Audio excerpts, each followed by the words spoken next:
আসসালামু আলাইকুম প্রিয় শিক্ষার্থীবৃন্দ।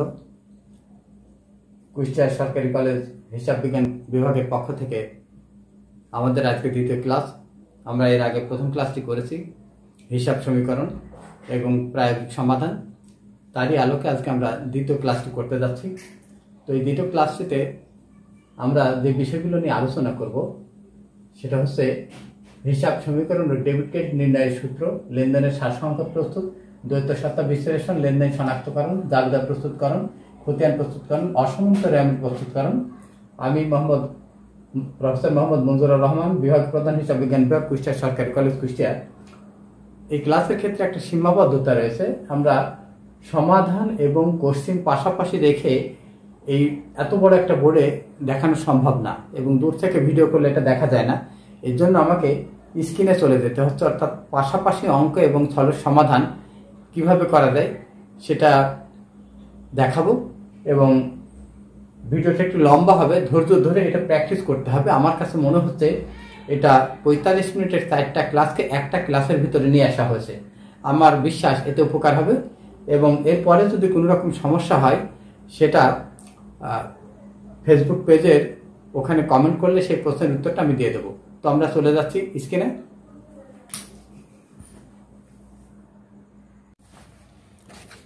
অ্যাকাউন্টিং 16/32 এর পক্ষ থেকে আপনাদের শুভেচ্ছা এবং স্বাগতম। আমি professor Manjurur Rahman, professor Manjurur Rahman, head of the department, Kushtia government college Kushtia.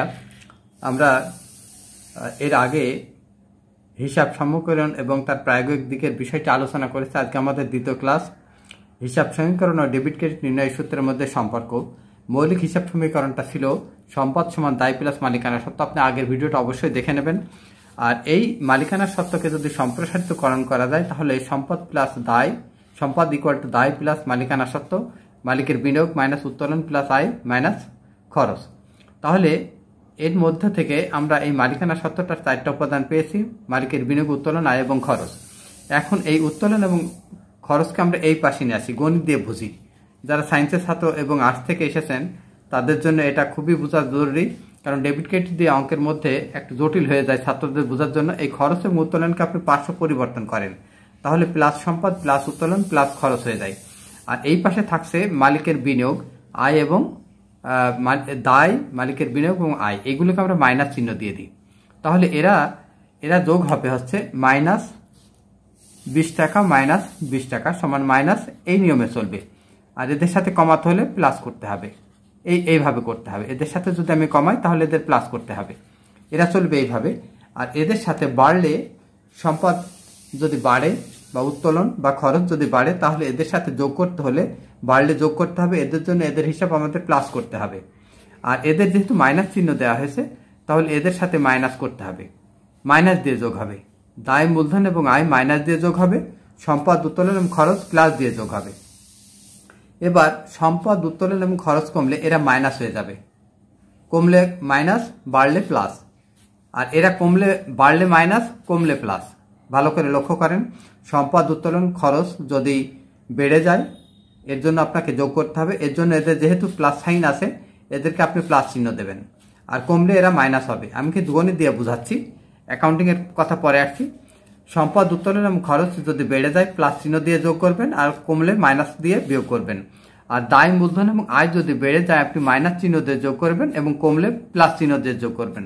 ফলে এই সম্পদ, উত্তোলন এবং খরচ সর্বদা প্লাস চিহ্ন থাকবে, আর দায়, মূলধন এবং আয় সর্বদা মাইনাস চিহ্ন থাকবে। কেন এরকম হলো? যে কোনো জিনিস যা বাড়ে তার সাথে কখনোই বেশি কমতে পারে না, সমান সমান কমতে পারে। সমান সমান করলে হিসাবটা 0 হয়ে যাবে। তাহলে সম্পদ, উত্তোলন এবং খরচ এরা প্লাস চিহ্ন, আর দায়, মূলধন এবং এরা মাইনাস চিহ্ন হলো, এরা মাইনাস দিয়ে দেবে। এখন প্লাস চিহ্নকে ডেবিট আর মাইনাস চিহ্নকে ক্রেডিট ধরা হলে এটা কেন হয়েছে এর বিষয়ে আমার 2টা ভিডিও রয়েছে। আর debit and credit and accounting equation correct, অর্থাৎ আর বাংলা আছে ডেবিট ক্রেডিট এবং ডেবিট ক্রেডিটের ঘোমটা উন্মোচন। এটা যারা সায়েন্সের ছাত্র তারা দেখে নিলে একবারে বুঝে যায়, অত না গেলে এখান থেকে বুঝতে পারবেন। এখন যদি আপনি এই প্লাস চিহ্ন সমান ডেবিট ধরেন আর মাইনাস চিহ্ন সমান ক্রেডিট ধরা হয় তাহলে কি হবে? এখন কেন ডেবিট এবং ক্রেডিট হলো? আমরা জানি যে রোমান যে সংখ্যাগুলো ছিল, এই যে রোমান সংখ্যা, এখানে এইভাবে যে সংখ্যাগুলো লেখা হতো 10 পর্যন্ত, এই সংখ্যাগুলোর মধ্যে কোনো প্লাস মাইনাস চিহ্ন নাই। তো লুকা প্যাসিওলি যে দুতরফা দাখিলা হিসাব পদ্ধতির জনক, তিনি এই রোমান সংখ্যাটা ইউরোপে না যাওয়ার কারণে এই দশমিক পদ্ধতির এই সিস্টেমটা উনি দিতে পারেননি, এবং 1200 খ্রিস্টাব্দের দিকে ইটালির ফ্লোরেন্স ব্যাংক সংস্থাগুলোতে প্রথম ডেবিট এবং ক্রেডিট শব্দটি চলে আসে। তো ডেবিট মানে হিসাব বিজ্ঞানের ভাষায় হিসাবের লেফট সাইড, আর ক্রেডিট মানে হিসাবের ডান পাশ, কিন্তু এটা গাণিতিকভাবে সঠিক না, যেটা আমি ওই ভিডিওর কথা বলেছি, আপনারা দেখে নিতে পারেন আমার অ্যাকাউন্টিং চ্যানেল অ্যাকাউন্টিং 16/32, এখানে সার্চ দিলেই পাবেন। এখন যদি ডেবিট ধরেন তাহলে সম্পদ ডেবিট উত্তোলন, ডেবিট খরচ হলো, আর ক্রেডিট মূলধন এবং ক্রেডিট আয় হলো। তাহলে বাড়লে এরা ডেবিট হবে, কারণ এরা প্লাস চিহ্ন সমান হচ্ছে ডেবিট, বাড়লে এরা ডেবিট হবে, আর কমলে কি হবে ক্রেডিট, সর্বদা এরা ডেবিটে থাকবে। তাহলে সম্পদ উত্তোলন এবং খরচ সর্বদা ডেবিটে থাকবে, আর দায় মূলধন এবং আয় যেহেতু এরা ক্রেডিট অর্থাৎ মাইনাস, তাহলে এদের সাথে বাড়াতে হলে ক্রেডিট করতে হবে এবং কমাতে হলে ডেবিট করতে হবে, এরা সর্বদা ক্রেডিট জেড থাকবে। তাহলে ডেবিট এবং ক্রেডিটের স্বর্ণসূত্রটা কি হলো, এখানে আমি এর আলোকে বলছি। ডেবিট ক্রেডিট নির্ণয়ের স্বর্ণসূত্র বা golden rule of accounting, golden rules of debit and credit. সম্পদ উত্তোলন এবং খরচ বাড়লে, সম্পদ উত্তোলন এবং খরচ বাড়লে যোগ হবে। অ্যাকাউন্টিং মানে যোগ এবং বিয়োগের খেলা, কার সাথে কার যোগ হবে আর কার সাথে কার বিয়োগ হবে, এটাই আসল উদ্দেশ্য জানা। সম্পদ উত্তোলন এবং খরচ বাড়লে যোগ হবে, এর জন্য এদের হিসাব ডেবিট হবে। সম্পদ উত্তোলন খরচ কমলে বাদ হবে, এবং এদের জন্য এদের হিসাব কি হবে ক্রেডিট হবে। সর্বদা এরা সম্পদ উত্তোলন খরচ সর্বদা ডেবিট প্রকাশ করবে, এবং রেয়া মিলে এরা ডেবিট দিকে থাকবে। আর দায় মূলধন এবং আয় বাড়লে যোগ হবে, এর জন্য এদের হিসাব ক্রেডিট হবে। দায় মূলধন এবং আয় কমলে বাদ যাবে, এদের জন্য এদের হিসাব ডেবিট হবে। সর্বদা এরা ক্রেডিট প্রকাশ করবে এবং রেয়া মিলের ক্রেডিট দিকে থাকবে। এইটা হচ্ছে ফর্মুলা। কিন্তু ডেবিট আর ক্রেডিট না বুঝে আপনি এইটা আগে ভালো করে বুঝবেন। এই নিয়মটা ভালো করে বুঝেন কিনা দেখেন।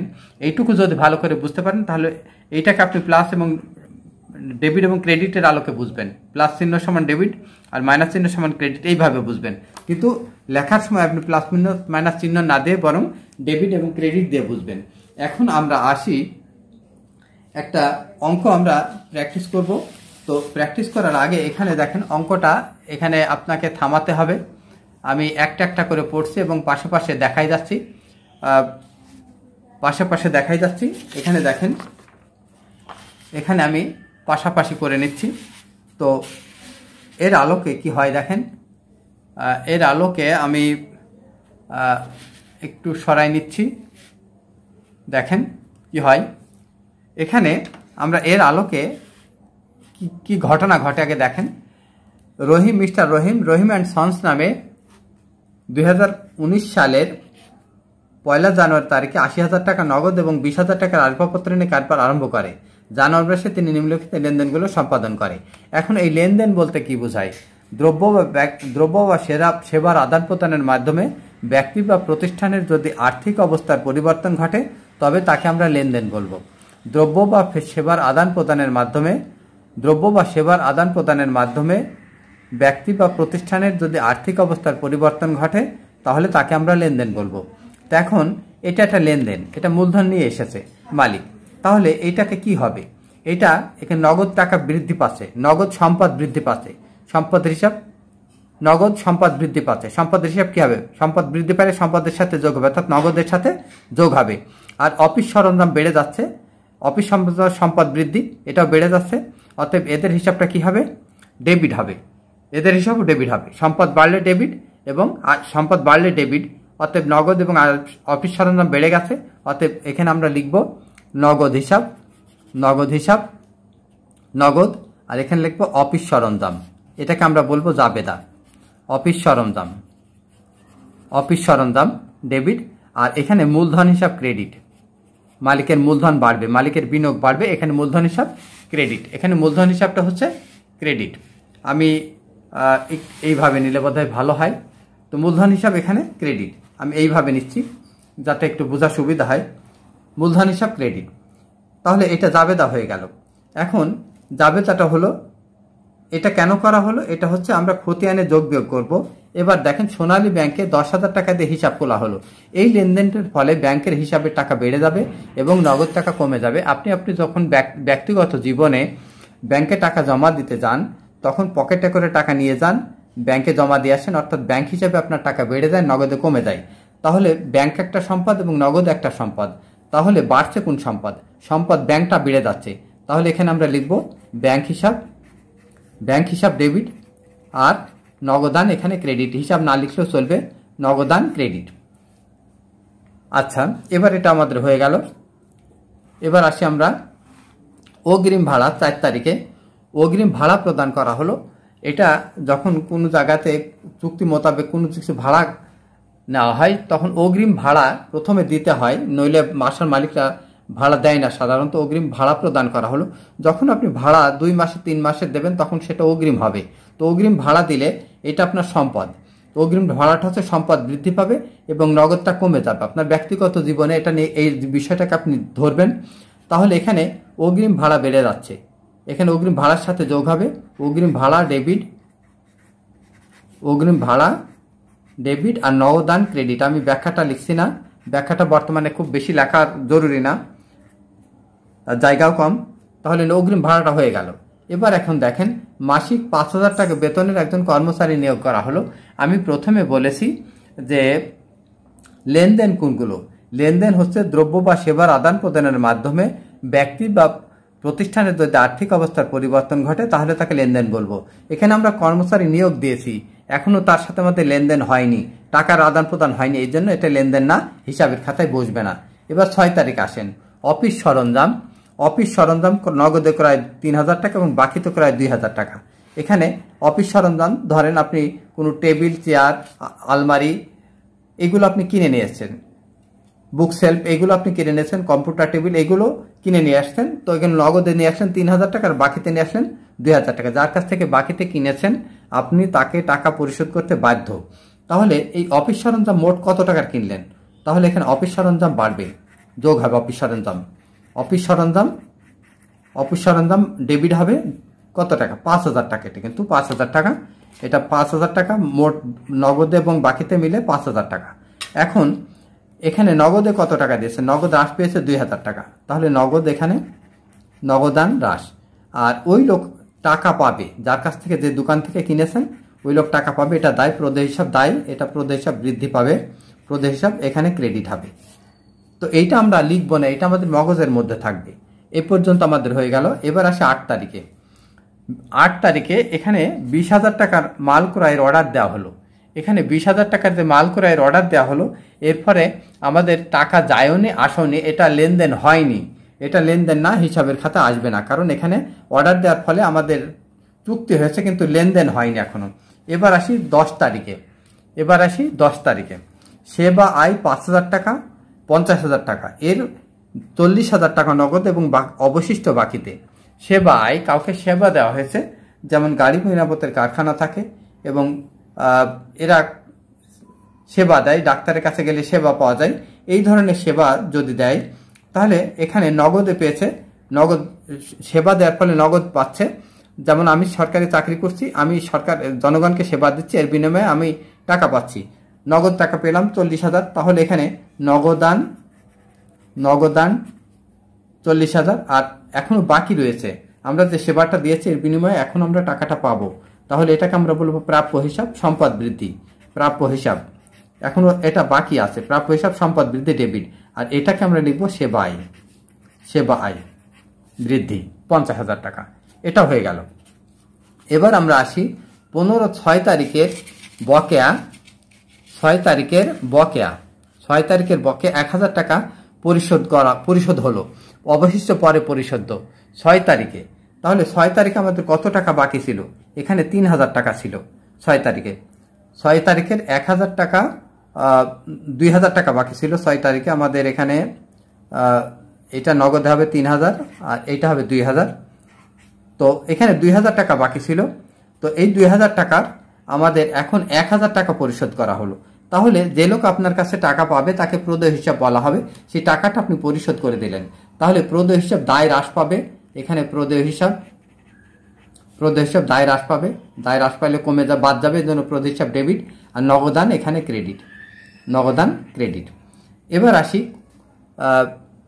এটা শেষ হয়ে গেল। এবার আমরা আসি 18 তারিখে ক্রয় অর্ডার পাওয়া গেল এবং মূল্য পরিশোধ করা। 8 তারিখের ক্রয় অর্ডার পাওয়া গেল। 8 তারিখে আমরা ক্রয়ের অর্ডার দিয়েছিলাম।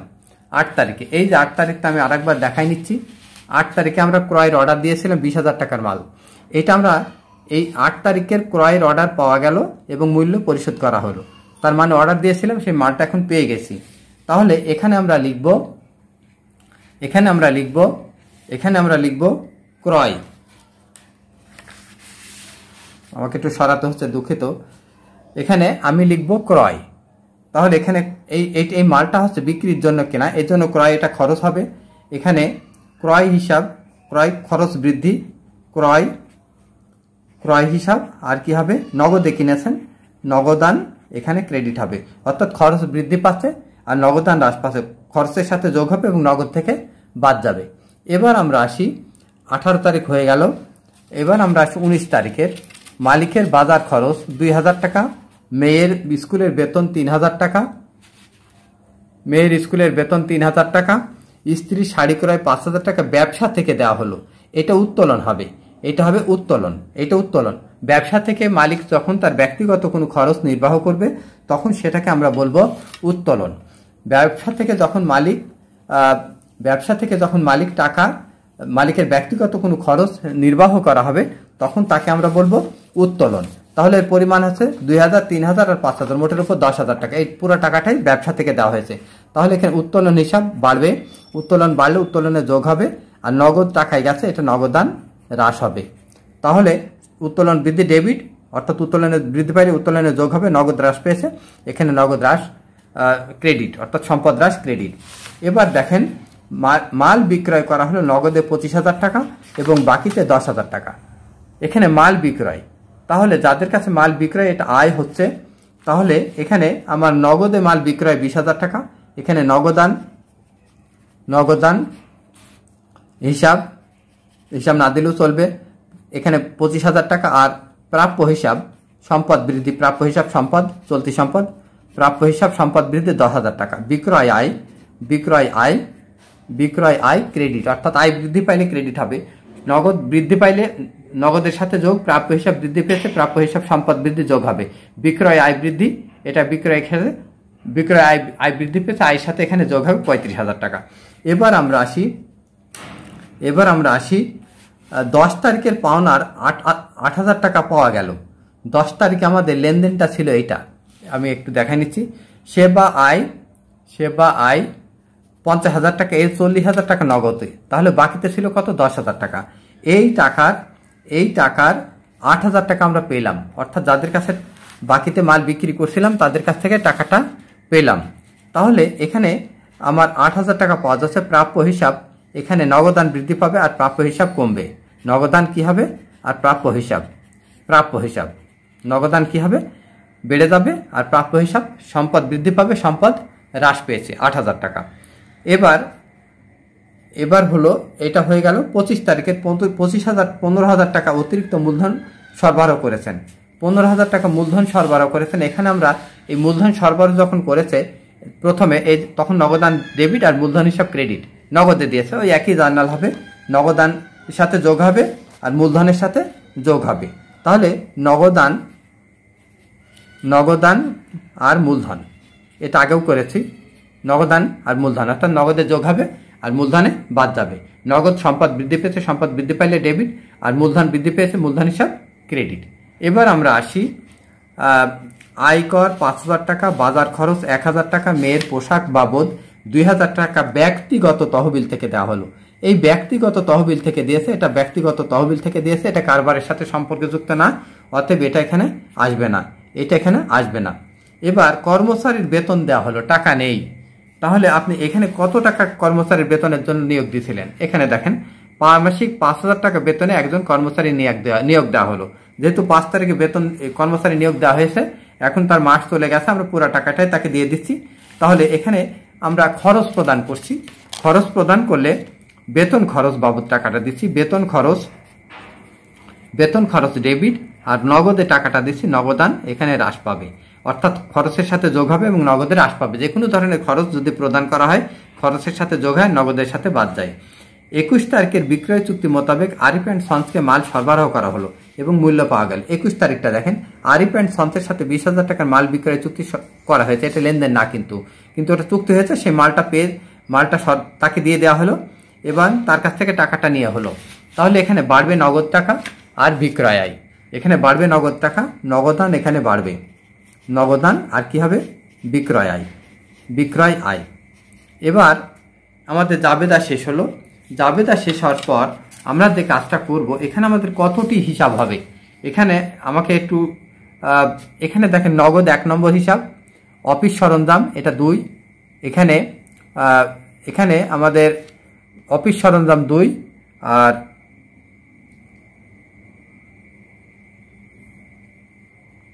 অফিস সরঞ্জাম 2 আর এই মূলধনটা হচ্ছে 3 হবে। আর ব্যাংক এটা 4, অগ্রিম ভাড়া 5, অফিস সরঞ্জাম এখানে চলে গেছে একটা প্রদেয় হিসাব, নগদান চলে গেছে। এখানে 12টা হিসাব হবে আমাদের, এখানে 12টা হিসাব হবে।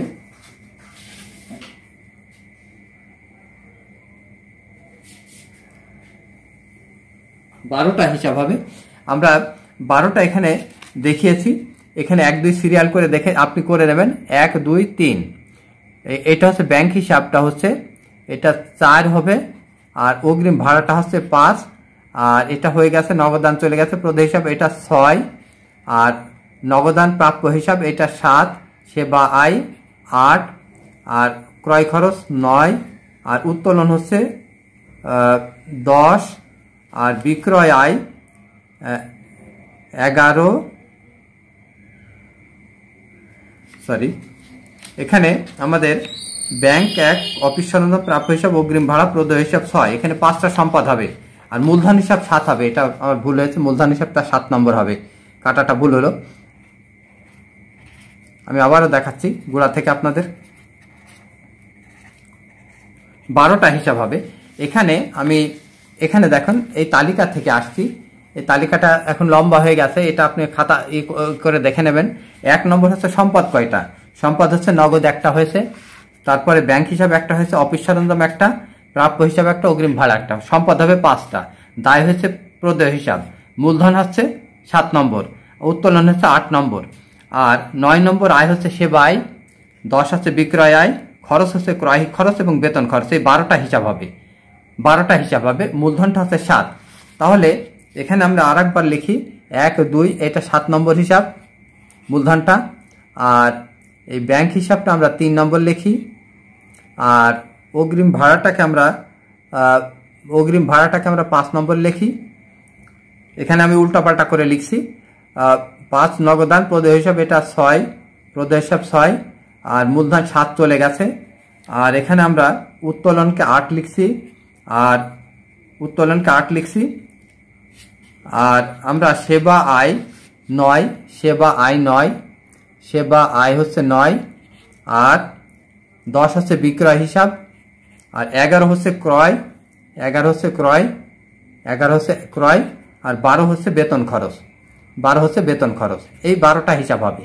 এই 12টা হিসাব আপনি একটু যখন প্র্যাকটিস করবেন ওই 12টা হিসাব হবে। এখন এই 12টা হিসাবের সাথে আমাদের কিভাবে খতিয়ান করতে হবে।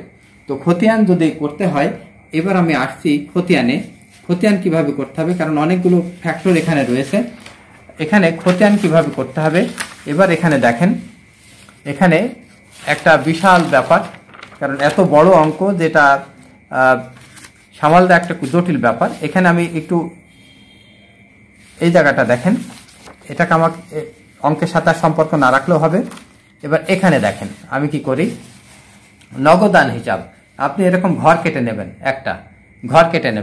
তো ঘর কেটে নেওয়ার পরে এখানে দেখেন আমি পাশে রেখে দিয়েছি, এইরকম একটা সম্পদের খতিয়ান করে নেবেন। তো এখানে দেখেন, এখানে নগদ আছে, এই জায়গায় দেখেন নগদ ডেবিট। তাহলে সম্পদের খতিয়ান যখন হবে তখন বৃদ্ধিটা এখানে লিখবেন। যে কোনো ধরনের সম্পদ উত্তোলন এবং খরচের খতিয়ানের বৃদ্ধি এখানে হবে, আর হ্রাস হবে এই পাশে। সম্পদ উত্তোলন এবং খরচের খতিয়ান যখনই আপনি করবেন তখন বৃদ্ধিটা এখানে, হ্রাস এখানে। আর দায়, মূলধন এবং আয়ের খতিয়ান যখন করবেন তখন বৃদ্ধিটা এই পাশে হবে, হ্রাসটা এই পাশে হবে। এবার এখানে দেখেন নগদ এখানে বৃদ্ধি পেয়েছে, তাহলে এখানে আমি লিখবো অপোজিট আর একটা হিসাব আছে মূলধন। তাহলে নগদের এখানে ডেবিটে লিখলাম, আর এখানে আমরা মূলধন লিখলাম, অপোজিটটা লিখবেন মূলধন। এবার দেখেন এখানে নগদ ক্রেডিট, নগদ কিন্তু এখানে ক্রেডিট, তাহলে নগদ যদি ক্রেডিট হয় 10,000 টাকা, এখানে আমি নগদে ক্রেডিটে টাকাটা বসিয়ে নিলাম। এবার আমি এখানে লিখব ব্যাংক। এবার 4 নম্বরে আসেন, 4 তারিখে অগ্রিম ভাড়া আর নগদান। এখানে নগদানটা হচ্ছে ক্রেডিট, আমি টাকাটা ক্রেডিটে বসিয়েছি, এখানে আমি লিখব অগ্রিম ভাড়া, অগ্রিম ভাড়া, অগ্রিম ভাড়া।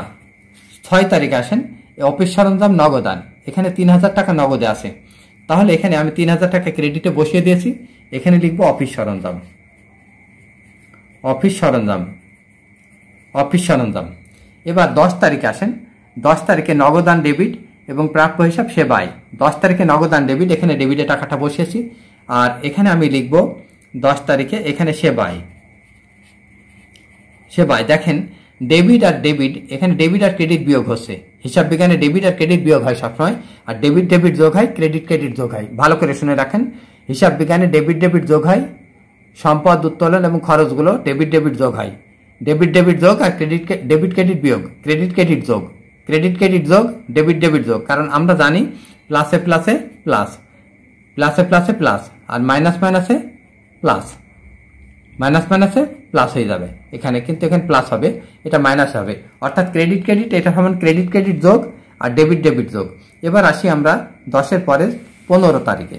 15 তারিখে দেখেন, 15 তারিখে, 15 তারিখের প্রদেয় হিসাব, আর এখানে নগদান, এখানে ক্রেডিট, তাহলে এখানে ক্রেডিট আমি 1,000 টাকা বসিয়েছি, আর এখানে আমি 15 তারিখে এখানে প্রদেয় হিসাব লিখব, প্রদেয় হিসাব, প্রদেয় হিসাব। 18 তারিখে আসেন, নগদান এখানে ক্রেডিট, আমি ক্রেডিটে বসিয়েছি টাকা, এখানে আমি 18 তারিখে এখানে ক্রয় লিখব, অপোজিটটা লিখতে হবে। এবার 19 তারিখে আসেন, উত্তোলন আর নগদান, নগদান ক্রেডিট, আমি এখানে ক্রেডিটে বসিয়েছি, এখানে আমি উত্তোলন লিখব, উত্তোলন। 20 তারিখে আসেন, এখানে নগদান প্রাপ্য হিসাব বিক্রয় আয়, নগদান এখানে 25,000 টাকা ডেবিট, আমি ডেবিটে বসিয়েছি, এখানে আমি লিখব বিক্রয়, বিক্রয়। 22 তারিখে আসেন, এখানে দেখেন নগদান ডেবিট, আমি টাকাটা ডেবিটে বসিয়েছি, এবার আমি এখানে লিখব মূলধন, এখানে লিখব আমি প্রাপ্য হিসাব, এখানে লিখব প্রাপ্য হিসাব, প্রাপ্য হিসাব। এবার 25 তারিখে আসেন, 25 তারিখে নগদান ডেবিট 15,000 টাকা, এখানে ডেবিটে টাকা বসিয়েছে, এখানে লিখব মূলধন, মূলধন। এবার 30 তারিখে আসেন, বেতন খরচ, এখানে নগদান ক্রেডিট, আমি এখানে ক্রেডিটে টাকা বসিয়েছি, এখানে আমি বেতন খরচ লিখব, বেতন খরচ। এবার 31 তারিখে আসেন, 31 তারিখে কি করেছি, 31 তারিখে নগদান ডেবিট আর বিক্রয় ক্রেডিট, নগদান ডেবিট, এখানে ডেবিটে টাকা বসেছে, এখানে বিক্রয়, বিক্রয়। এবার দেখেন এর জেন নির্ণয়টা কিভাবে আছে, 80,000 ডেবিট, এখানে ডেবিট থাকলো, এখানে ক্রেডিট, তাহলে এটা বিয়োগ হয়ে গেল, ডেবিট আর ক্রেডিট বিয়োগ হয়ে এখানে 70,000 হলো। আবার এখানে ক্রেডিট, এটা থেকে এটা বিয়োগ হয়ে এখানে 58,000, এখানে ক্রেডিট, তাহলে এখানে থাকলো 55,000, এটা ডেবিট, ডেবিট আর ডেবিট যোগ হচ্ছে কিনা দেখেন, অর্থাৎ প্লাস প্লাসে প্লাস হচ্ছে কিনা। এখন এখন আমি যদি এটা প্লাস করে দিই আর এটা যদি মাইনাস করে দিই, বোঝার সুবিধার্থে দিচ্ছি, এখানে মাইনাস করেন, এখানে তাহলে সব জায়গায় এখানে প্লাস থাকছে, এখানে দেখেন প্লাস হয়ে গেছে, এখানে আমি মাইনাস করলাম, এখানে মাইনাস থাকছে, এখানে মাইনাস করলাম, এখানে প্লাস থাকছে, সবসময় দেখেন এখানে প্লাস থাকছে, এখানে 10,000 টাকা মাইনাস করে দিলাম, এখানে আমার প্লাস থাকছে 64,000 টাকা, এখানে ডেবিট, অর্থাৎ এই ডেবিট ডেবিট যোগ, এটা প্লাস, প্লাসে প্লাসে প্লাস, এখানে সম্পদের খতিয়ানগুলো দেখেন, এখানে ডেবিট প্লাস ডেবিট ডেবিট যোগ, তাহলে এটা হয়ে গেল, এটাও ডেবিট, এটা আমি গণিতের ভাষায় বলছি, কিন্তু আপনি লিখবেন না, আপনি মনে মনে এইভাবে করবেন, এটা মাইনাস, এখানে প্লাস থাকবে, আর এখানে প্লাস, এই প্লাসে প্লাসে এখানে প্লাস হয়ে যাচ্ছে, 1,27,000 টাকা নগদে থাকছে। আপনি যদি সরাসরি খতিয়ান করতে পারেন সবচাইতে ভালো হয়। এবার আমরা খতিয়ান করার সময় কিভাবে খতিয়ানটা করব, প্রথমে আমরা সম্পদের খতিয়ান করব, প্রথমে আমরা কি করব, সম্পদের খতিয়ান, প্রথমে আমরা কিসের খতিয়ান করব, সম্পদের খতিয়ান। প্রথমে আমাদের করতে হবে সম্পদের খতিয়ান। কেন সম্পদের খতিয়ান করব, আমাদের হিসাব সমীকরণে, এখানে দেখেন হিসাব সমীকরণে লেখা আছে, হিসাব সমীকরণ আমাদের এখানে সম্প্রসারিত প্রথমে সম্পদের খতিয়ানটা করতে হবে, তারপরে কি করতে হবে, দায়ের খতিয়ান, তারপরে মূলধনের খতিয়ান, তারপরে উত্তোলনের খতিয়ান, তারপর আয়ের খতিয়ান, তারপর খরচের খতিয়ান। এইভাবে আপনি যাবেন, এই সিরিয়ালি যাবেন, নিজের ইচ্ছা অনুযায়ী গেলে হবে না, আপনাকে সিরিয়ালি যেতে হবে। তাহলে এখানে আমাদের নগদান হিসাবটা শেষ হলো, তাহলে এবার আমরা আরেকটা সম্পদের হিসাব ধরবো, সম্পদের হিসাবটা আরেকটা ধরবো। তো সম্পদের হিসাবটা যদি আমরা আরেকটা ধরি, সম্পদের হিসাবটা যদি আরেকটা সম্পদের হিসাব ধরি, সম্পদের হিসাব আমরা ধরবো আরেকটা। তো এখানে সম্পদের হিসাব আমরা দেখে নিচ্ছি, এখানে আমরা অনেকগুলো সম্পদের হিসাব লিখে নিয়েছি। এই নব ব্যাংকের খতিয়ানটা করব। এখন ব্যাংকের খতিয়ানটা আমরা যদি করি তাহলে এখানে দেখেন আমাকে সরাতে হচ্ছে ব্যাংকের খতিয়ানটা। দেখেন এখানে ব্যাংকের খতিয়ানটা দেখেন, ব্যাংকের খতিয়ান, এটাও সম্পদের খতিয়ান। ব্যাংক কিন্তু একবার হয়েছে, দেখেন এখানে ব্যাংক কিন্তু একবার হয়েছে, শুধুমাত্র এই জায়গাটায় ব্যাংক আছে, আর কোনো জায়গায় ব্যাংক নাই। ব্যাংক এখানে ডেবিট হয়েছে। তাহলে এখানে আমি 2 তারিখ দিয়ে এখানে ব্যাংকে ডেবিটের ঘরে লিখলাম ডেবিট জেড। তাহলে এর অপোজিট হিসাবটা কি ছিল, এখানে লিখবো নগদান, নগদান। এবার আমরা আসবো আরেকটা সম্পদ, প্রাপ্য হিসাব। আগে বলে দিয়েছি যে প্রাপ্য হিসাব। এখানে দেখেন সম্পদের খতিয়ানগুলো কয়টা হবে, নগদানের শুরু, ব্যাংক হিসাব, অফিস খরচ, অফিস সরঞ্জাম, প্রাপ্য হিসাব, অগ্রিম ভাড়া। কিন্তু প্রাপ্য হিসাব আগে হবে, তারপর অগ্রিম ভাড়া, তারপর সরঞ্জাম, তারলের মান অনুসারে হবে। এখন প্রাপ্য হিসাবের খতিয়ান যদি হয় তাহলে প্রাপ্য হিসাব কয় জায়গায় আছে, প্রাপ্য হিসাব আছে 10 তারিখে। এই যে এখানে দেখেন 10 তারিখে, এখানে নগদান হিসাব আর প্রাপ্য হিসাব ডেবিট। প্রাপ্য হিসাব ডেবিট এখানে লিখে দিলাম, এখানে আমি লিখবো সেবাই, সেবাই। এবার প্রাপ্য হিসাব গেল। এবার দেখেন আবার এখানে 20 তারিখ আছে, এখানে দেখেন 20 তারিখে এখানে আবার প্রাপ্য হিসাব আছে। এটা কি কারণে হলো, এটা বিক্রয়ের কারণে হয়েছে। এখানে টাকাটা প্রাপ্য হিসাব ডেবিট, আমি ডেবিটে বসাই দিয়েছি, ডেবিট ডেবিট যোগ হচ্ছে, ডেবিট ডেবিট যোগ, এখানে বিক্রয়। এবার আসছে 22 তারিখে নগদান হিসাব আর প্রাপ্য হিসাব, প্রাপ্য হিসাবটাকে টাকা আদায় হয়েছে। তাহলে এখানে আমাদের টাকা, এখানে প্রাপ্য হিসাব ক্রেডিট, ক্রেডিটে বসাইলাম। এবার আমি অপোজিটটা লিখবো নগদান, নগদান। প্রাপ্য হিসাবটা হয়ে গেল। এবার আমাদের এবার আসবে অগ্রিম ভাড়া। এবার আর অগ্রিম ভাড়া, তো অগ্রিম ভাড়ার একটা জায়গায় আছে, অগ্রিম ভাড়াটা, অগ্রিম ভাড়াটা আমাদের এক জায়গায় আছে, শুধুমাত্র অগ্রিম ভাড়াটা আছে এই জায়গাতে, আমাদের অগ্রিম ভাড়াটা আছে শুধুমাত্র এই জায়গাতে 4 তারিখে, 4 তারিখে অগ্রিম ভাড়া এক জায়গায় আছে। এখানে অগ্রিম ভাড়া দেখেন ডেবিট হয়েছে, অগ্রিম ভাড়া কিন্তু ডেবিট হয়েছে। তাহলে ডেবিটে টাকাটা বসালাম, অপোজিট কি আছে, নগদান, নগদান। অগ্রিম ভাড়া আর কোথাও নেই, তো অগ্রিম ভাড়া শেষ হলো। এবার অফিস সরঞ্জামে আসবো। অফিস সরঞ্জাম এখানে একবার আছে, অফিস সরঞ্জাম 1 তারিখে, এখানে 20,000 টাকা ডেবিট আছে, এখানে ডেবিটে বসাইলাম, অপোজিটে বসাবো মূলধন, মূলধন। এবার আমাদের অফিস সরঞ্জাম এখানে আর একবার আছে 6 তারিখে, এখানে 2 বার আছে, কিন্তু অফিস সরঞ্জাম একবারে 5 আছে, কিন্তু অপোজিটে আছে, অপোজিটে আছে 3000 এবং 2000। আপনি 2 বারে লিখবেন, একবারে 5000 লিখতে পারবেন না। তাহলে নগদানে আপনি লিখবেন, এখানে এখানে ডেবিট লিখবেন 3000, আবার ডেবিট লিখবেন 2000, এখানে নগদান লিখবেন, নগদান। এর এখানে প্রদেয় হিসাব লিখবেন, প্রদেয় হিসাব। এবার দেখেন ডেবিট ডেবিট যোগ হচ্ছে কিনা। এই ডেবিট ছিল, এখানে ডেবিট 3000 হয়ে এখানে 23000 হলো, এখানে 2000, এখানে 25000 হয়ে গেল। এবার আমাদের অফিস সরঞ্জাম শেষ, 5টা সম্পদ আমাদের শেষ হয়ে গেল। এই 5টা সম্পদ আমাদের শেষ হয়ে গেল। এই 1 2 3 4 5 6 সম্পদ শেষ হলে এবার দায়ের খতিয়ানে আসবো, প্রদেয় হিসাব। এবার দেখেন আমি কালো কালিতে লিখে নিয়েছি প্রদেয় হিসাব। প্রদেয় হিসাবটা দেখেন, প্রদেয় হিসাবটা দেখেন, প্রদেয় হিসাবটা আমি এখানে, প্রদেয় হিসাবটা দেখেন, প্রদেয় হিসাব 6 তারিখ আছে। এই যে প্রদেয় হিসাবটা 6 তারিখ আছে, এখানে দেখেন প্রদেয় হিসাব ক্রেডিট। তাহলে প্রদেয় হিসাব কিন্তু ক্রেডিটে বসিয়েছি। এর অপোজিটে কি আছে, অফিস সরঞ্জাম। তাহলে এখানে আমি লিখবো অফিস সরঞ্জাম, অফিস সরঞ্জাম, অফিস সরঞ্জাম। এখানে লিখে দেন 2000। এবার আবার প্রদেয় হিসাব কিন্তু আরেক জায়গায় আছে, এই জায়গায় আছে 10-15 তারিখে, এখানে দেখেন প্রদেয় হিসাব ডেবিট। তাহলে এখানে ডেবিটে টাকা বসিয়েছি, টাকাটা যেদিকে সেদিকে বসাবেন। অপোজিটে কি আছে, নগদান, এখানে আমি নগদান লিখবো, নগদান। এখানে আমার জেড থাকছে ক্রেডিট আর ডেবিট, এবার বিয়োগ হয়ে কিন্তু আমার ক্রেডিট জেড থাকলে 1000 টাকা। এবার প্রদেয় হিসাবটা শেষ হলো। এবার আমাদের 7 নম্বর আছে মূলধন হিসাব। তাহলে মূলধন হিসাব যদি যাই, এখানে আমরা মূলধনের খতিয়ানটা দেখি, মূলধনের খতিয়ানটা দেখি, মূলধনের খতিয়ানটা, এই যে মূলধনের খতিয়ানটা, এটাও কিন্তু অপোজিট। এই যে এই সিরিয়াল অনুযায়ী হবে আমাদের যে হিসাব সমীকরণটা ছিল, এখন আমাদের এই হিসাব সমীকরণটা এইভাবে হবে। আমরা সম্পদের খতিয়ানটা শেষ করলাম, তারপর দায় করলাম, এবার মূলধনের খতিয়ানটা করব, তারপর উত্তোলন, তারপর আয়, তারপর খরচ, এই সিরিয়ালে যাবে। এবার মূলধন দেখেন, মূলধন কয় জায়গায় আছে দেখেন, এখানে দেখেন একটা মূলধন আছে, এই জায়গায় দেখেন মূলধন আছে 1 তারিখে, 1 তারিখে এখানে মূলধন আছে। এখানে মূলধনের এগেনস্টে 1 লক্ষ টাকা, কিন্তু 1 লক্ষ টাকা আপনি একবারে লিখতে পারবেন না, এখানে 2 বার লিখতে হবে। অপোজিট ফিগার, অপোজিট 2 জায়গায় আছে, 1 লাখ টাকা কিন্তু 2টা মিলে। তাহলে এখানে একবার লিখবেন 80,000 টাকা ক্রেডিট, আর একবার লিখবেন 20,000 টাকা ক্রেডিট। তাহলে এই ক্রেডিট আর ক্রেডিট অর্থাৎ মাইনাস মাইনাসে এখানে মাইনাস মাইনাসে প্লাস হয়ে যাচ্ছে 1 লক্ষ টাকা। এখানে লিখবেন নগদান, নগদান, আর এখানে লিখবেন অফিস সরঞ্জাম, অফিস সরঞ্জাম, অফিস সরঞ্জাম। আর একটা মূলধন আছে, দেখেন অতিরিক্ত মূলধন নিয়ে এসেছে সে 25 তারিখে অফিস 25 তারিখে এই যে মালিকের মূলধন বিনিয়োগ, এখানে নগদান আর মূলধন, মূলধন এখানে ক্রেডিট, এখানে আমি ক্রেডিট করে দিলাম। তাহলে এর সাথে এটা যোগ হয়ে গেল, অর্থাৎ মাইনাস মাইনাসে যোগ হচ্ছে।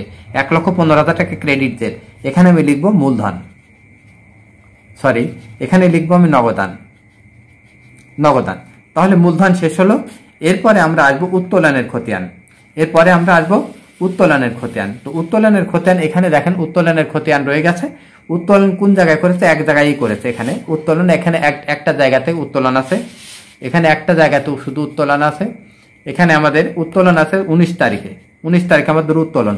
উত্তোলন দেখেন ডেবিটে 10,000, আমরা টাকাটা ডেবিটেই বসেছি, যেরও ডেবিটে থাকবে। এখানে আমরা লিখবো নগদান, নগদান। উত্তোলন শেষ হলো। এবার আমরা যাব আয়ের খতিয়ানে।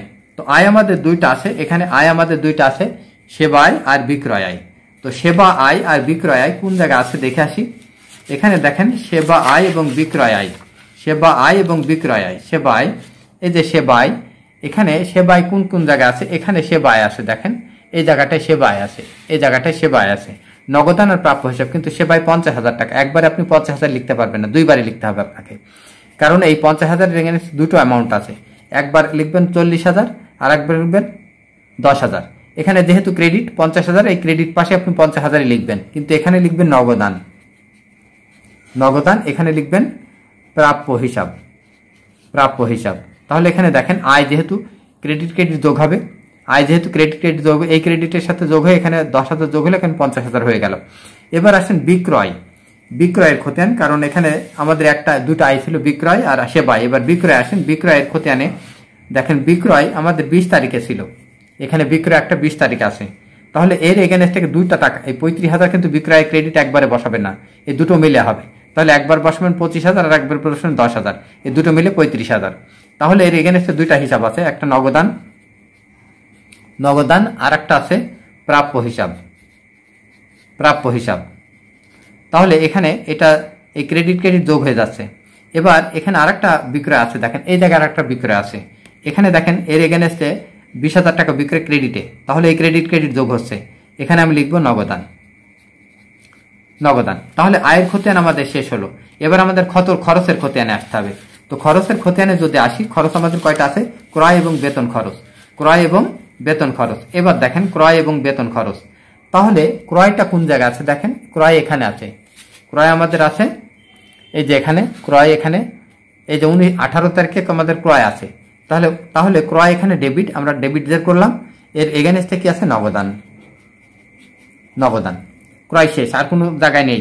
এবার বেতন খরচ, এখানে দেখেন একবার রয়েছে, এখানে ডেবিট পাশে রয়েছে বেতন খরচ 5,000, আমরা ডেবিট করে দিলাম 5,000, তাহলে এর এগেনস্ট হবে নগদান। এটা হচ্ছে নগদান। এখন আপনি এবার ভালো করে এখানে লক্ষ্য করেন, আমার খতিয়ান শেষ হয়ে গেছে। এবার ভালো করে এখানে লক্ষ্য করেন যে সম্পদ, উত্তোলন এবং খরচের খতিয়ানটা এখানে লক্ষ্য করেন। সম্পদ এটা নগদান, এটা সম্পদ, এদের বৃদ্ধি পাবে এই পাশে আর হ্রাস পাবে এই পাশে। সম্পদ, উত্তোলন এবং খরচ, এটাও দিয়ে দেখেন সম্পদ সব এখানে বৃদ্ধিটা এই পাশে হয়েছে, হ্রাসটা এই পাশে। আবার উত্তোলনের দেখেন, উত্তোলনের বৃদ্ধিটা এখানে, বৃদ্ধিটা এখানে হবে, হ্রাস এখানে হবে। আবার দেখেন খরচগুলোর দিকে তাকান, খরচগুলো সব বৃদ্ধি এখানে আর হ্রাসটা হবে এখানে। তাহলে সম্পদ, উত্তোলন এবং খরচের খতিয়ান আপনি যখন তৈরি করবেন, তাহলে এইটা বৃদ্ধিটা ডেবিট পাশে হবে আর হ্রাসটা হবে ক্রেডিট পাশে।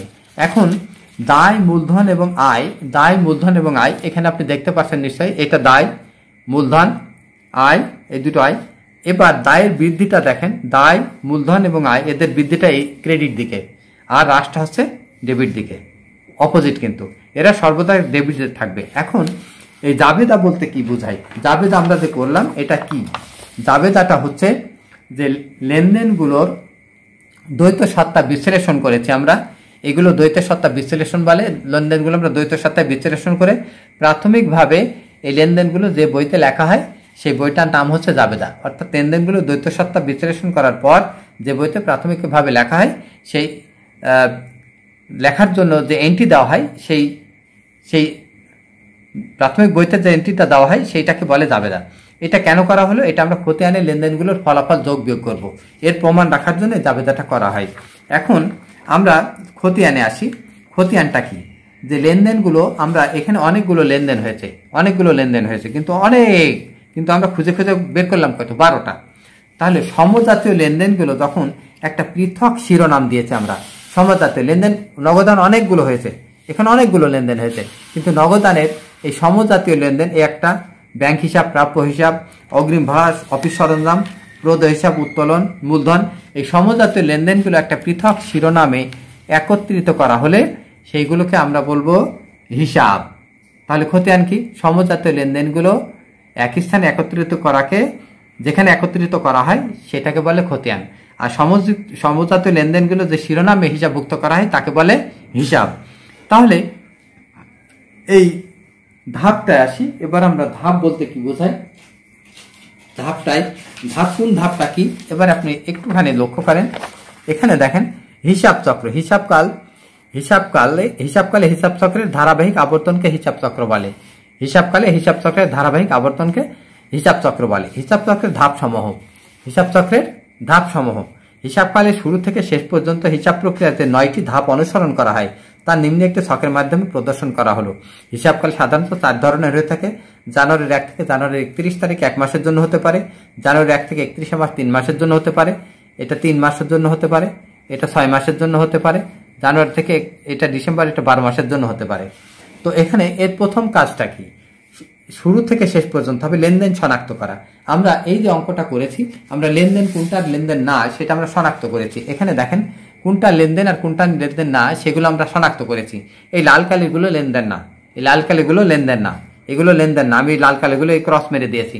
এগুলোর আর্থিক অবস্থার পরিবর্তন হয়নি, এইটাকে বলে লেনদেন শনাক্ত করা। অর্থাৎ কোনটা লেনদেন এবং কোনটা লেনদেন না সেটা শনাক্ত করা হিসাব চক্রের প্রথম ধাপ। 2 নম্বর যে ধাপটা সেটা হচ্ছে জাবেদা করা। 2 নম্বর ধাপটা হচ্ছে জার্নালাইজিং করা। এই যে জার্নালটা আমরা করেছি, এই জার্নালাইজিং করাটা 2 নম্বর ধাপ। এবার 3 নম্বর ধাপটা দেখেন। 3 নম্বর ধাপটা কি? 3 নম্বর ধাপটা হচ্ছে পোস্টিং টু লেজার। এই পোস্টিং টু লেজার আমরা যেটা খতিয়ান করলাম, এই যে খতিয়ানটা যে করলাম, এই খতিয়ানটা যে তৈরি করলাম, এই খতিয়ানটা হচ্ছে 3 নম্বর ধাপ, পোস্টিং টু লেজার। এবার 4 নম্বর কি? অসমন্বিত র্যামিল প্রস্তুত। অসমন্বিত র্যামিল আমরা প্রস্তুত করবো। এবার এই অসমন্বিত র্যামিল আমরা 4 নম্বর ধাপ পর্যন্ত যাব। তাহলে এখানে আমাদের হিসাব হয়েছে 12টা। অসমন্বিত র্যামিলটা আমি কিভাবে করি দেখেন। এই অসমন্বিত র্যামিল তৈরি হবে প্রথমে সম্পদ, তারপরে বসবে দায়, তারপর মূলধন, তারপরে আয়, উত্তোলন, হিসাব সমীকরণ অনুযায়ী, তারপর আয়, তারপরে খরচ। এই সিরিয়ালে যাবে খতিয়ানও, এই সিরিয়ালে, র্যামিল এই সিরিয়ালে। এখন এই নগদান হিসাবটা ডেবিট ক্রেডিট যোগ বিয়োগ করার পর কত টাকা ডেবিট হয়েছে? 1,27,000 টাকা ডেবিট হয়েছে। আমরা এখানে ডেবিটে বসাইলাম টাকা। আগেই বলেছি যে সম্পদ, উত্তোলন, খরচ বাড়লে ডেবিট, কমলে ক্রেডিট, এরা সর্বদা ডেবিটদের হবে এবং এরা র্যামিলের ডেবিট পাশে থাকবে। এবার এখানে দেখেন ব্যাংক হিসাবটা কি হয়েছে? ব্যাংক হিসাবটা কিন্তু ডেবিটদের, এটা যেহেতু সম্পদ, এখানে ব্যাংক হিসাব ডেবিটদের আমি বসিয়ে দিয়েছি। প্রাপ্য হিসাব এখানে 12,000 টাকা ডেবিটদের, এখানে বসিয়েছি। এবার অগ্রিম ভাড়া দেখেন, অগ্রিম ভাড়া এখানে 12,000 টাকা অগ্রিম, ডেবিটদের, এখানে ডেবিট বসিয়েছি।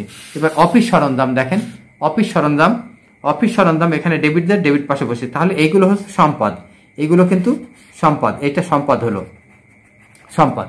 এবার আমাদের দায় আসবে, এটা হচ্ছে দায়। এবার দেখেন প্রদেয় হিসাব, এখানে দেখেন মূলধন, এখানে দেখেন প্রদেয় হিসাব। এই যে এখানে প্রদেয় হিসাবটা দেখেন, এখানে প্রদেয় হিসাব আছে, প্রদেয় হিসাব 1,000 টাকা, এখানে আমরা প্রদেয় হিসাবটা 1,000 টাকা কালো কালে দিয়ে লিখে দিয়েছি।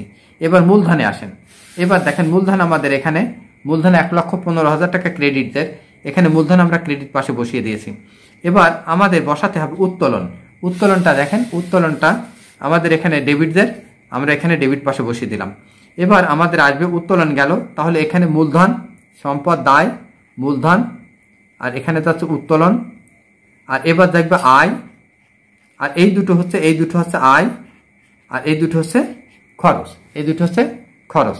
দেখেন এই সিরিয়াল ঠিক আছে কিনা। আমাদের দেশের বইগুলোতে, ম্যাক্সিমাম বইগুলোতে এটা ঠিক নাই, কারণ এই জিনিসগুলো ঠিক হলে ছাত্রদের জন্য খুব সহজ হয়।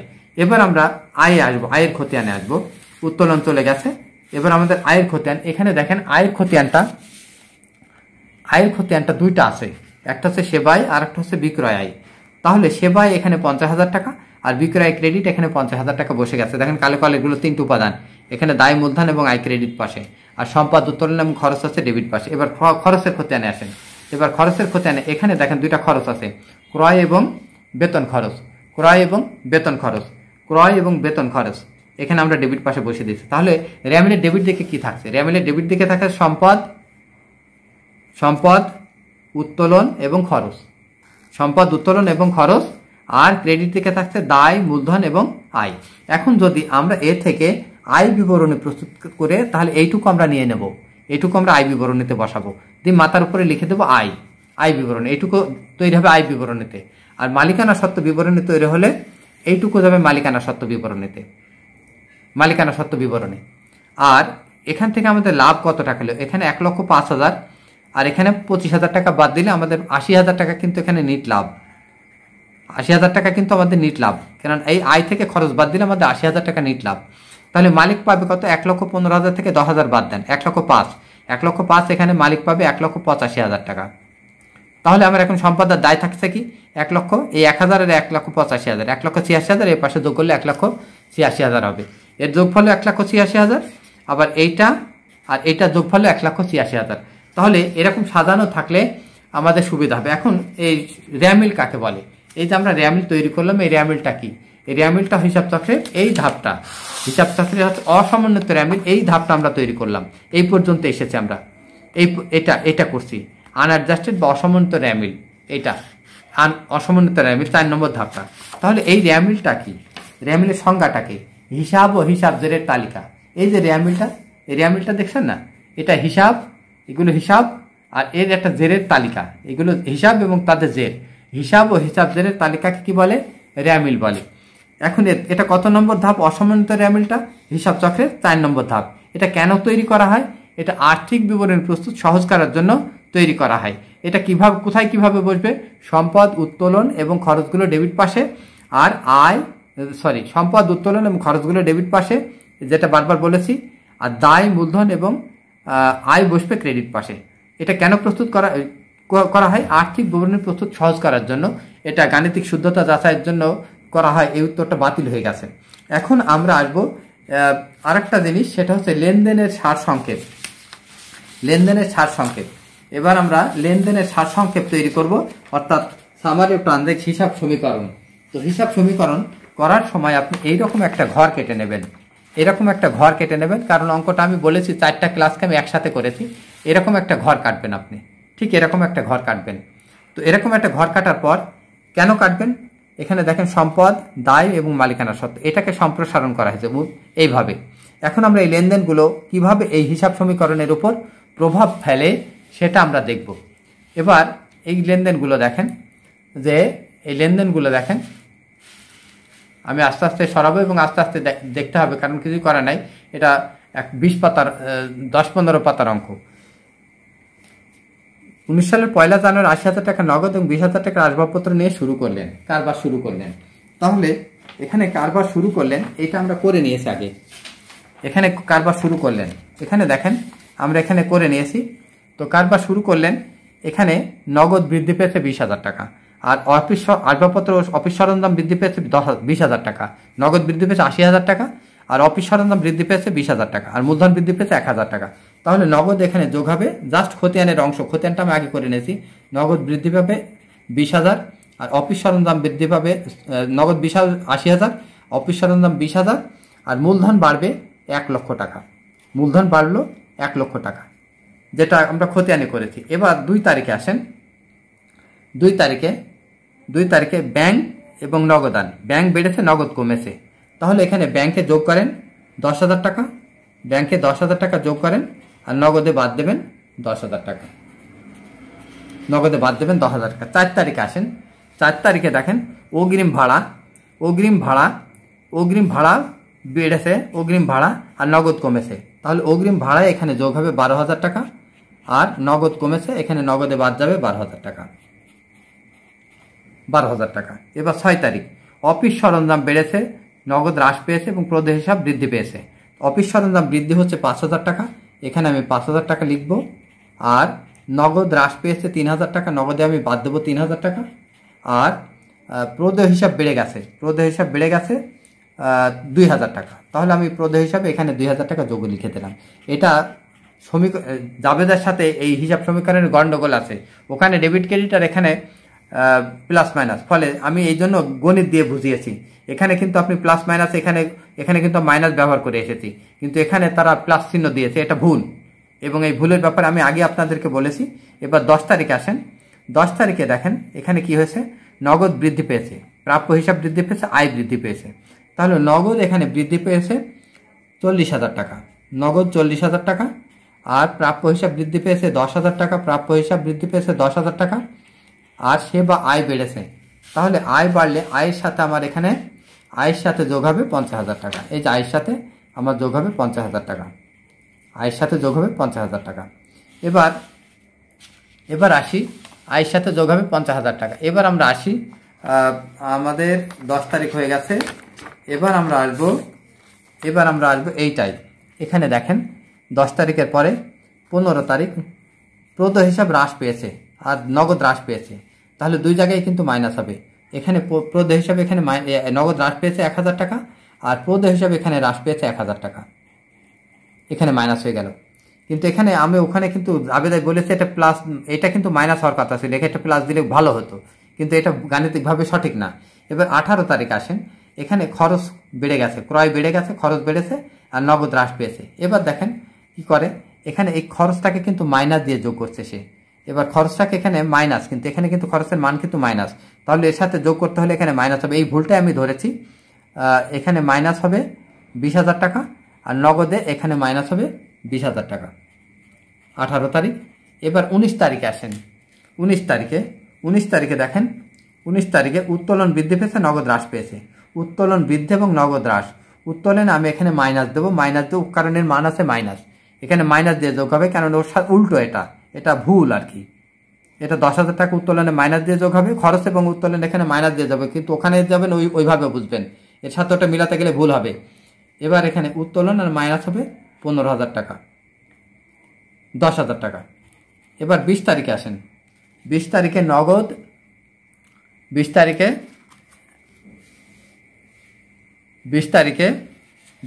দেখেন, আমাকে এখন আর কিছু করার থাকছে না। 20 তারিখে এখানে দেখেন 20 তারিখের অবস্থাটা। 20 তারিখে কি হয়, নগদ বৃদ্ধি পেয়েছে 25,000 টাকা, তাহলে এখানে নগদ আমি যোগ করলাম 25,000 টাকা। আর এখানে প্রাপ্য হিসাব বৃদ্ধি পেয়েছে 10,000 টাকা, এখানে আমি প্রাপ্য হিসাবে লিখে দিলাম 10,000 টাকা। আর বিক্রয় বেড়ে গেছে, আয় বেড়েছে, তাহলে আয় আমি এখানে লিখব প্লাস 35,000 টাকা। এবার 22 তারিখে নগদ সম্পদ বৃদ্ধি এবং প্রাপ্য হিসাব হ্রাস, এখানে নগদ সম্পদ বৃদ্ধি পেয়েছে কত টাকা, এখানে 8,000 টাকা, আর প্রাপ্য হিসাব হ্রাস পেয়েছে 8,000 টাকা, এখানে বাদ দিয়ে দেবো, হ্রাস পেয়েছে 8,000 টাকা। এবার আসি 25 তারিখে, কিছু করার নাই আসলে, ধরানো যায় না। 25 তারিখে আসেন।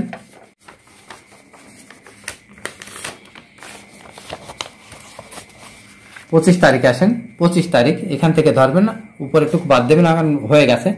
এখানে দেখেন 25 তারিখে নগদ বৃদ্ধি, সম্পদ বৃদ্ধি, নগদে বৃদ্ধি হবে 15,000 টাকা, আর মালিকের মূলধন বিনিয়োগ 25,000 টাকা, তাহলে এখানে মূলধনে আমি 15,000 টাকা যোগ করব, মূলধনে আমি যোগ করবো 15,000 টাকা। এবার আসেন 30 তারিখে, বেতন দিয়ে খরচ দিয়েছি, তাহলে এখানে খরচে মাইনাস হবে, মাইনাস দিয়ে যোগ হবে 5,000, আর এখানে নগদে বাদ যাবে 5,000।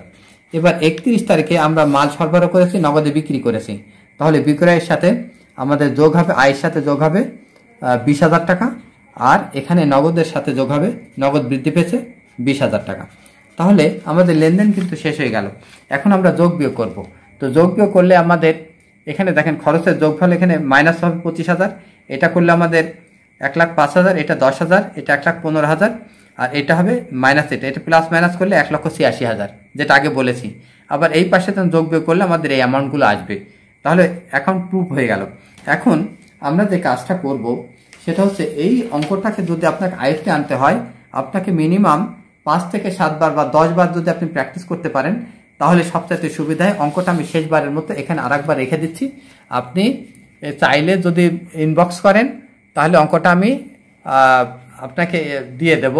এই যে এখানে অঙ্কটা আমি রেখে দিলাম, আপনি এখন ধারাবাহিকভাবে প্র্যাকটিস করবেন এবং প্র্যাকটিস ছাড়া এটা কিন্তু সম্ভব না, কারণ আমারও অনেক সময় লেগেছে, আমি অভিজ্ঞ লোক হিসাবে আমার সময় লেগেছে অনেক বেশি। আপনি 10 বার যদি প্র্যাকটিস করেন আপনার প্রাইভেট লাগবে না, তারপর আপনি ফিরে যাবেন বইয়ের উদাহরণের অঙ্কগুলো করবেন ঠিক এইভাবে, জাবেদা করবেন, খতিয়ান করবেন, তারপর রেয়ামিল করবেন, তারপর সামারি অফ ট্রানজেকশন করবেন। এইভাবে 10টা অঙ্ক প্র্যাকটিস করেন।